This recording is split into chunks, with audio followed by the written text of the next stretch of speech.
Okay, so I thought I'd start at the beginning. What's the problem? World's getting warmer. It's getting warmer very fast.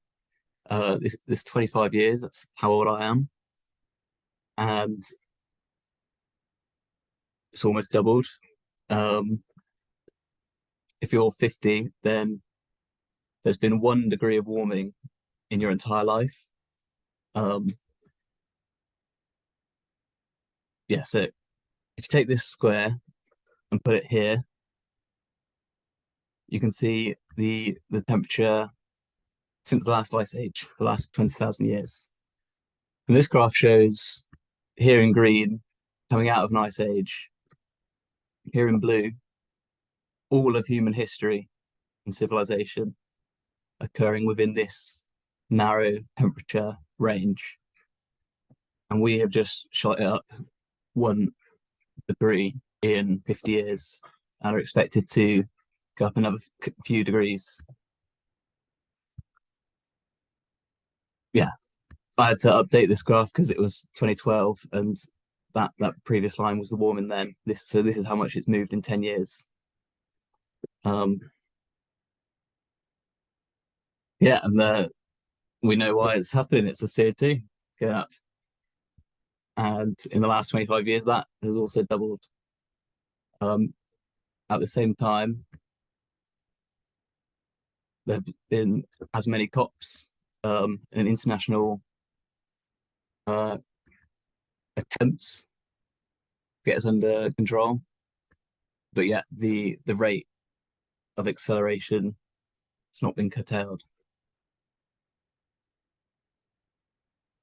A few explanations for this. It's that energy and finance sectors have so much influence over our democratic processes at the moment. As part of COP, there are more fossil fuel representatives than any other country. And there's a revolving door between Parliament and oil industry. So I don't think interventions will come from this level. And this is just the scale of wildlife loss that we've seen over the last 50 years. Populations declined by 70%, all measured. This isn't extinctions, by the way, it's just population loss. But obviously something's very wrong and this can't continue for much longer before we're going to see some real terrible things starting to happen.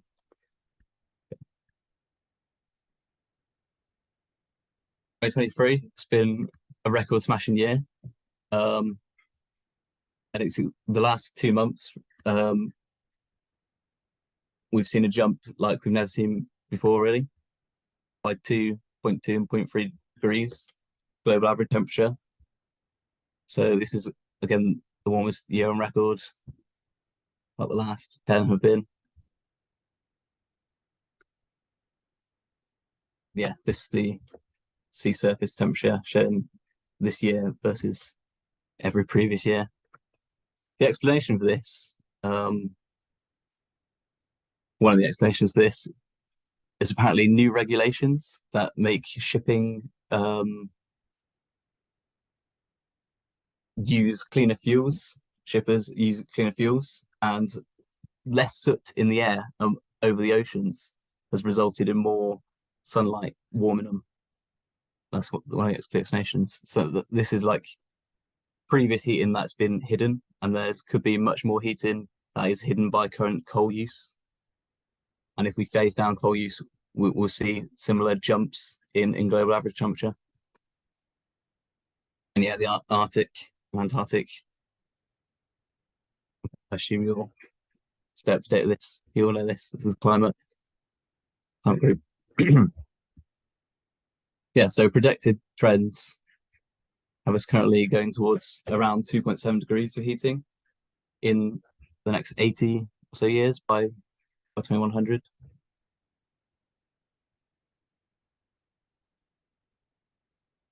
What will happen to our world under these conditions? Well, more than 1.5 billion people will have to move, and that's a low estimate.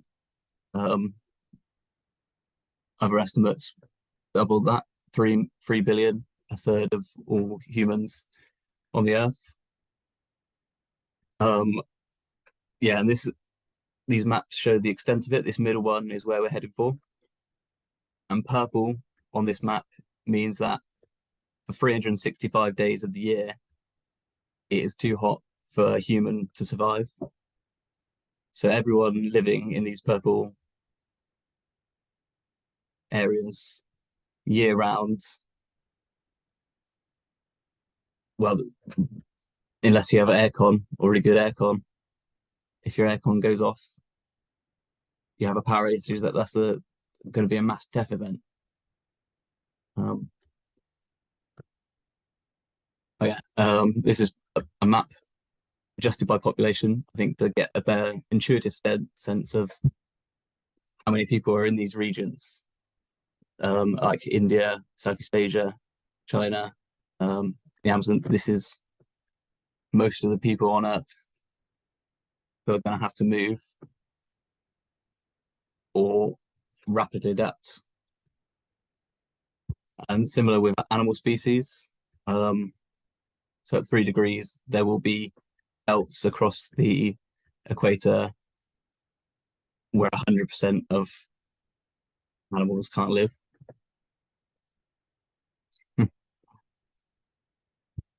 um, yeah, just huge dead zones across the middle of the planet. And this is all graphs from the IPCC's summary for policymakers. What will happen to our food, our staple crops? Well, they're all gonna be able to grow less of them. Can I zoom in here? As you see, most of the populous world is going to see significant reductions in crop yield that they can grow. And this is where we're heading for. Ooh. And there has been a string of recent papers coming out that suggest that this is actually underestimated, and all of the models that I've been using to project food losses, for example, here it says they admit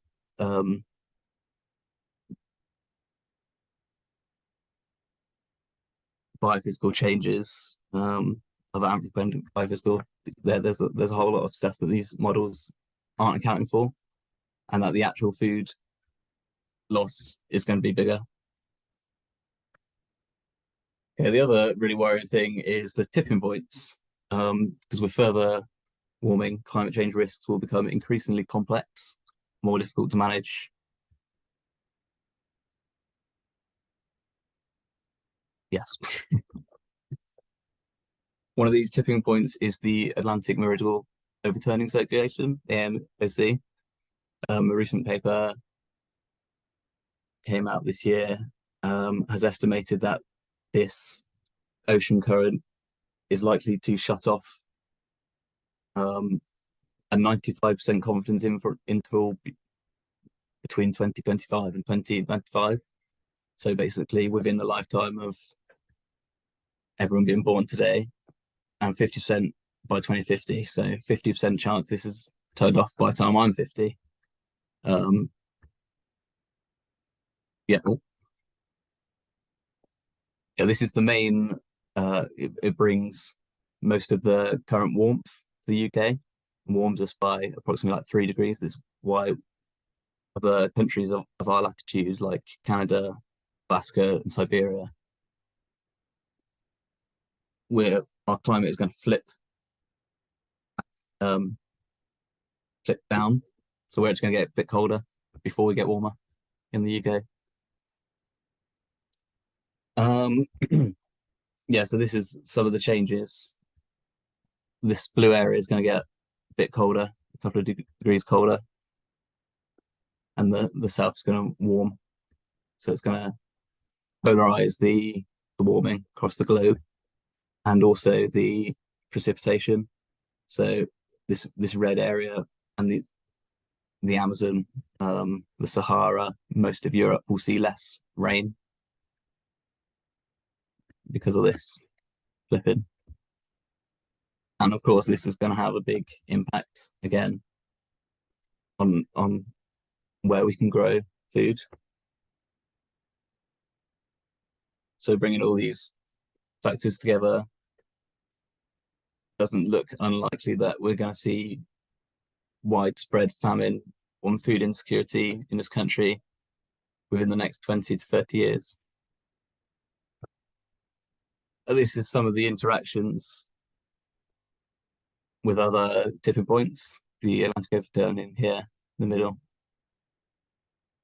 This forces almost all other tipping points and increases the risk of them tipping. The only one over here not connected to anything else is the tropical coral reef, which is lucky because that's already tipped and is expected to be 90% dead at 1.5 degrees, which will be next within the 2030s.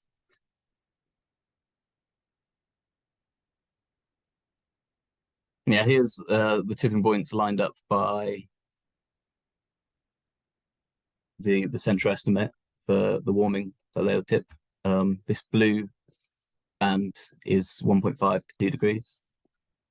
So this is if we achieve the Paris target, we're still in the region of setting off quite a few tipping points that accelerate warming beyond what we put into the air.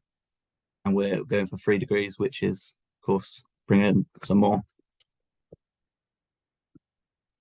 And a simple diagram explain how the mechanism of this works for polar ice sheets that usually reflect most of the light are now absorbing, so the rate of warming in the ocean increases massively. Yeah, and we're confident that every degree of warming is going to increase food insecurity, supply instability, competition for land, pandemics, and conflict. More wars come along. So what do we have to do? Well, it's pretty simple, really, when you break it down. You've got to stop burning fossil fuels. We've got to stop eating animals. Because almost all of our, most of our energy comes from fossil fuels, and most of the core of our emissions come from food. Highest part of that being from meat. And we have to do this at a rate of 10% a year. So if next year we have to release 10% less carbon this year, the year after we have to release 10% less than the year before. This is the only way we're going to avoid setting off a climate tipping points, really. So a bit more about animal agriculture. Animal feces is one of the major sources of toxic contamination in UK waterways. And in the UK, we use 85% of our farmland for animal agriculture, and this only provides 32% of our calories. So if we're thinking about how food insecure we're going to be very soon, this is going to be one of our primary ways to solve the problem. And it's staggering, really. 1% of our land is used for fruit and vegetables. We're one of the highest importing countries of food in EU. So obviously that multiplies our risk of starvation, basically.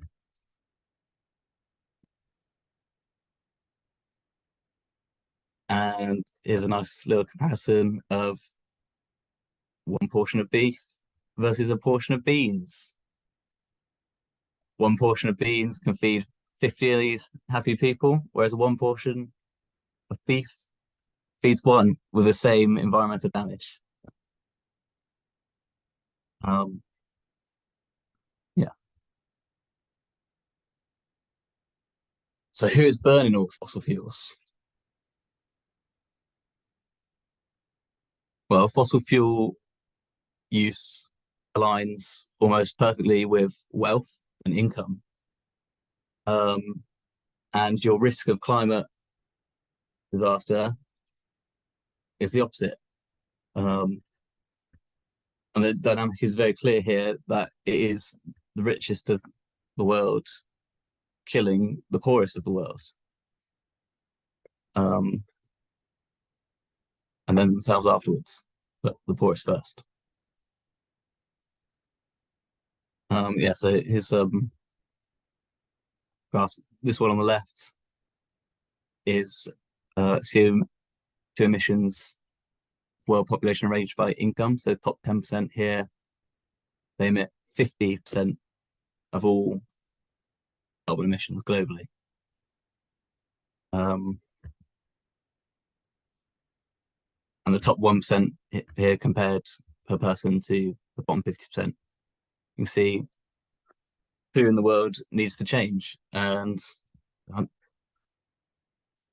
yeah, most of the people in the UK, a significant chunk, are in top 1% of global earners. Top 1% of global earners isn't like the Elon Musk billionaires. This is like the average wage of a person in the UK. I don't bring this up just to shame people. I think knowing that is significantly our problem means that what we can do will have the most impact. The more people you can convince in the UK of the rich people you can convince, the more impact you can have saving warming, convincing these people to reduce the emission of their lifestyles. Yeah, I had a little video here.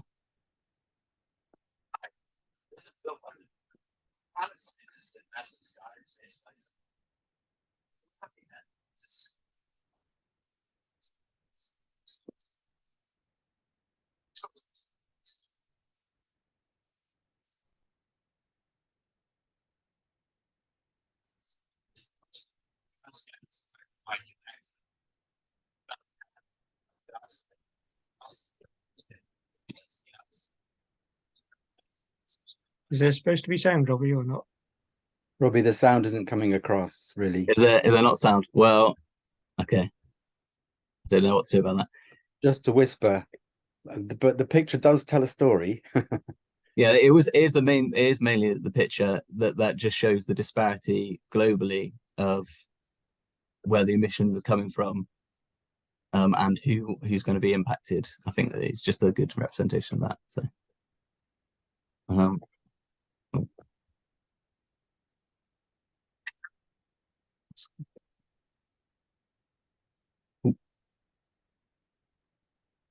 okay, so this is an energy breakdown of the UK.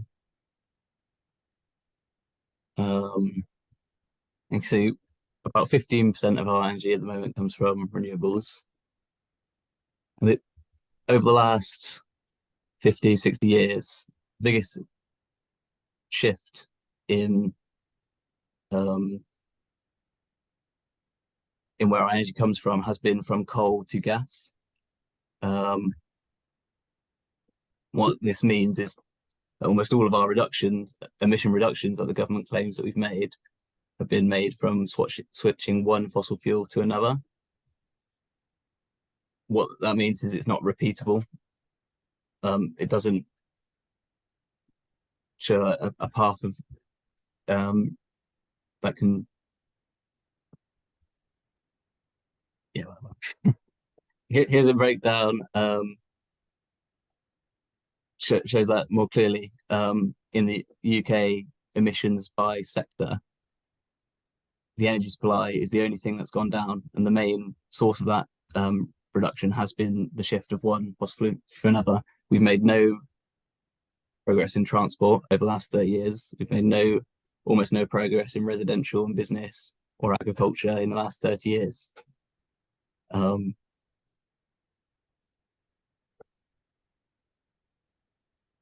this is just two things from 0 hour. On the right, what the government claims is a 50% reduction in CO2 over the last 30 years.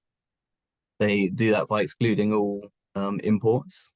And if we include that, we see we've made much less progress. And this 23% progress, again, has been made entirely from switching one fossil fuel to another and exporting industries. And yeah, on the 1.5 global carbon budget where we were for 2020, we were twice as high for the UK as a 1.5 halfway. I don't know how that's moving. Yeah, so looking at Swindon, which is where I'm from, part of Wiltshire, what would a 1.5 fair share pathway look like? And this is what it would look like. These are 5-year, each bar here is 5 years cumulative. So every 5 years we've halved our emissions, essentially. And this is a table from the Swindon Borough Council claiming what the emissions are. So on-road emissions are 0.5 megaton per year. Over the period 2023 to 2027, all of our carbon for a 1.5 degree pathway will be from just road emissions alone, forgetting everything else. So we're a long way off.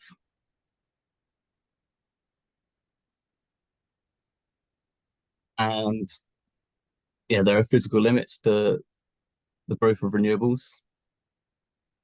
This is some graphs from a mining professor called Simon Michaud, who's calculated what mineral cost it would take to replace coal, gas, and oil with the current share of technologies for zero carbon energy. And this bar here is the important stuff. To make this transition, it would take 189 years of copper production at 2019. 400 for nickel, 9,000. We can't get the minerals out of the ground quick enough to replace the energy supply. We're not going to see a growth of renewables that meets anything like the amount of energy we use for fossil fuels. This is the solar capacity has been added over the last 10 years in the UK. And this is up to 13 gigawatts to meet 100% of our renewables, not just from solar, the solar share, which would be a small fraction, I think about 5%, or I can't remember what it was. Like, yeah, even. To do that, we'd have to increase the amount of solar panels we have in this country by 1,750 times for every one. It's just not going to happen in the next 10 years, 20 years, 30 years. It's not going to happen at all. So we've